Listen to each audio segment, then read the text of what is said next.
Panorama group, जो सोचता है वो करता है। कौन कह रहा है कि तेजस्वी तय है जब गठबंधन ही नहीं कह रहा है कि भैया तेजस्वी तय है।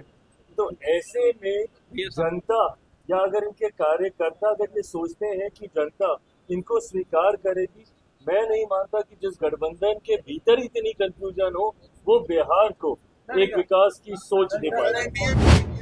न्यूज फोनेशन पर आपका स्वागत है और मैं हूं आपके साथ प्रार्थना। बिहार में होने वाले विधानसभा चुनाव को लेकर के सियासी गलियारे में हलचल तेज है। देखिए, जब से एनडीए ने सीट बंटवारे का ऐलान किया और उसके बाद देखिए जो तमाम पार्टियां थी उन्होंने भी अपने प्रत्याशियों की सूची जारी कर दी और इसके बाद मिलने जुलने का दौर जारी है। और इसी क्रम में देखिए बात करें तो जो है एक तरफ गृह मंत्री अमित शाह इस वक्त बिहार में है और इसी बीच देखिए खुद केंद्रीय मंत्री चिराग पासवान भी अमित शाह से मिलने के लिए पहुंचे थे और अमित शाह से जब वो मिलकर निकले, जब उनकी मुलाकात हो गई उसके बाद उन्होंने बड़ा बयान दिया है। दरअसल चिराग पासवान ने तेजस्वी यादव पर निशाना साधते हुए कहा है कि जो है एक तरफ महागठबंधन में अभी तक जो है सीट शेयरिंग का ऐलान नहीं हुआ है, अभी तक जो है ये लोग खुद में ही कंफ्यूज है, तो आखिर ये बिहार की जनता को, बिहार को कैसे चलाएंगे? जिस पार्टी के अंदर खुद ही इतना कंफ्यूजन चल रहा है वो बिहार को कैसे आगे बढ़ाएगी? बाकी इस मामले को लेकर के क्या कुछ कह रहे केंद्रीय मंत्री चिराग पासवान, आपको छोड़े जाते हैं उनके तमाम बयानों के साथ।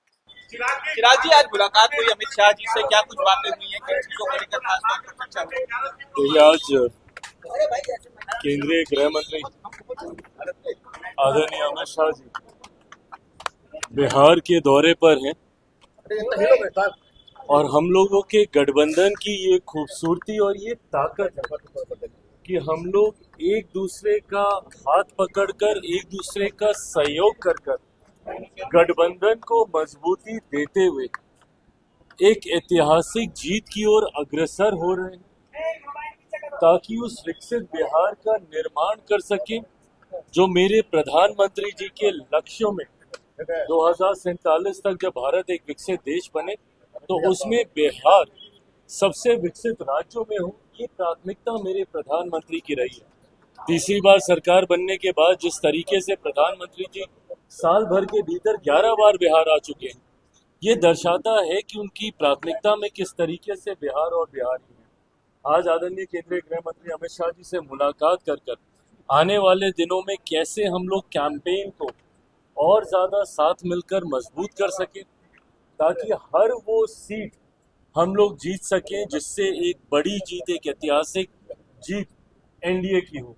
और ये होना भी है जिस तरीके से महागठबंधन में सिर्फ उटव्वल चल रहा है, एक दूसरे के घटक दल के प्रत्याशी अपने ही प्रत्याशी गठबंधन है, दूसरी तरफ एक ऐसा गठबंधन है एनडीए वाला जिसमें इतनी सहजता से सब होने के बावजूद भी हर रोज हम लोग यही प्रयास करते हैं कि किस तरीके से इस गठबंधन के स्वरूप को और मजबूत और खूबसूरत किया जाए। इसी उद्देश्य के साथ आज गृह मंत्री जी के साथ नीतीश कुमार जी से भी मुलाकात होगी, क्या नीतीश कुमार का माहौल क्या देख रहे हैं? भाई, एनडीए का माहौल आप सब देख रहे हैं और ये जनता के बीच है। जिस सहजता से एनडीए ने अपने पांचों एलाइज को सम्मान देते हुए एक सहज नेगोशिएशन को संपन्न करने का कार्य किया। हम लोग के सारे प्रत्याशी 243 ऑफ अस, हम सबके नॉमिनेशंस क्लियर हो चुके हैं, सारे प्रत्याशियों के नाम क्लियर हो चुके हैं।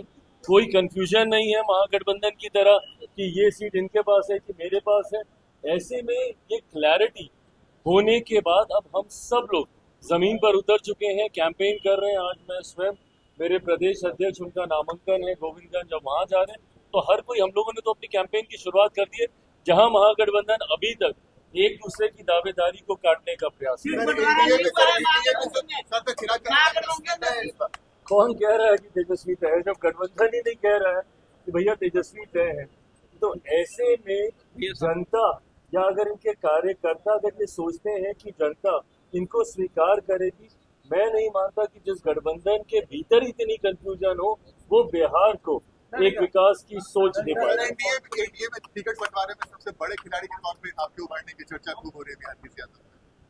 बात बड़े छोटे खिलाड़ी की नहीं है, बात हर किसी के सामर्थ्य की है और ये बात शुरू से रखी गई थी कि जो जहां से जीतने की क्षमता रखता है उसको वहां से मौका मिलना चाहिए।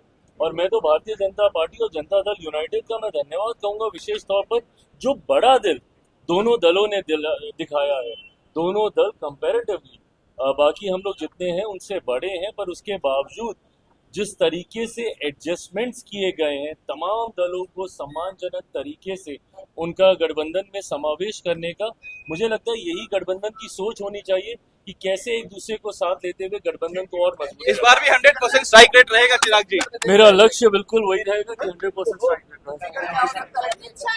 कभी संविधान, आरक्षण, विभिन्न तरीके की बातें, पर बिना किसी गलत नैरेटिव में उलझे हुए सिर्फ विकास का नैरेटिव होना चाहिए। बिहार में कैसे आने वाले दिनों में युवाओं के लिए रोजगार के अवसर हम लोग उत्पन्न करेंगे, कैसे इंफ्रास्ट्रक्चर डेवलपमेंट यहाँ पे किया जाएगा, शिक्षा स्वास्थ्य को कैसे यहाँ पे बेहतर किया जाएगा, और मौजूदा योजनाओं के तहत जितनी भी वेलफेयर स्कीम्स है कैसे उसको और सशक्त किया जाएगा, इन तमाम बिंदुओं पर थैंक यू।